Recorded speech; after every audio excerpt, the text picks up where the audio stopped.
તો ગીર સોમનાથમાં ઇકો ઝોનના કાયદા સામે ઉગ્ર રોષ ભાજપના જ અનેક આગેવાનો સરકાર સામે પડ્યા છે। જિલ્લા ભાજપ પ્રમુખ સહિત અનેક નેતાઓએ લખ્યો પત્ર। મહેન્દ્ર પીઠિયા સહિત અનેક નેતાઓએ સરકારને પત્ર લખ્યા છે। તાલાલાના ભાજપના અગ્રણી અમિત ઉનડકરના આક્ષેપ। સંદેશ ન્યૂઝ સમક્ષ અમિત ઉનડકરે આક્રોશ વ્યક્ત કર્યો।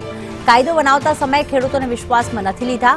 માઇનિંગ લીઝવાળા વિસ્તાર હટાવી દેવાયો છે, ત્યારે મોટા માથા અને સરકારમાં બેસેલા લોકોએ આ વિસ્તાર હટાવ્યો છે। તાલાલા નગરપાલિકાના પૂર્વ પ્રમુખ અને ભાજપના અગ્રણી પણ સંદેશ ન્યૂઝ સાથે જોડાયા છે। આપણે એમની સાથે સંવાદ કરીશું। અમિતભાઈ, આપે પણ આ મુદ્દે રજૂઆત કરી છે, શું કારણ?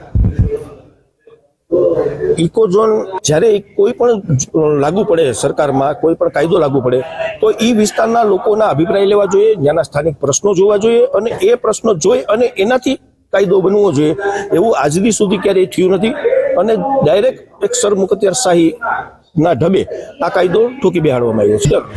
જંગલની બોર્ડરથી 500 મીટર કોઈ આગળ પાછળ નહીં, જે બોર્ડર આવતી હોય એનાથી 500 મીટર સુધી ઇકો ઝોન એવો એક ગુજરાત સરકારે સિંગલ લીટીનો ઠરાવ કરી અને અમને આશ્વસ્ત કર્યા હતા અને એ કાયદા કે એ ઠરાવનું આજે શું થયું છે એ સમજાતું નથી કે જે ગામડાઓ કાઢી નાખવામાં આવ્યા છે એ ગામડાઓની અંદર ક્યાંય ને ક્યાંય માઇનિંગ ચાલુ છે, ક્યાંય ને ક્યાંય એવા પ્રોજેક્ટો ચાલુ છે કે જે રાજકારણીઓના હોય, કોઈ મોટા માથાઓના હોય અથવા તો સરકારમાં બેઠેલા કોઈ પણ માણસના એમાં ઇન્વોલ્વમેન્ટ હોય, એવા લોકોના જ પ્રોજેક્ટો છે। એટલી જ જગ્યાઓ આની અંદર બાંધછોડ કરવામાં આવી છે। આમાં ખેડૂતનો જરા પણ હિત ઇકો ઝોનના નવા કાયદામાં જોવામાં આવ્યું નથી। ભારતીય જનતા પાર્ટી એ એક મારું રાજકીય ક્ષેત્ર છે અને અત્યારે જે લડત છે એ અમારા વિસ્તારના ખેડૂતોના અને પબ્લિકના રક્ષણ માટેની લડાઈ છે।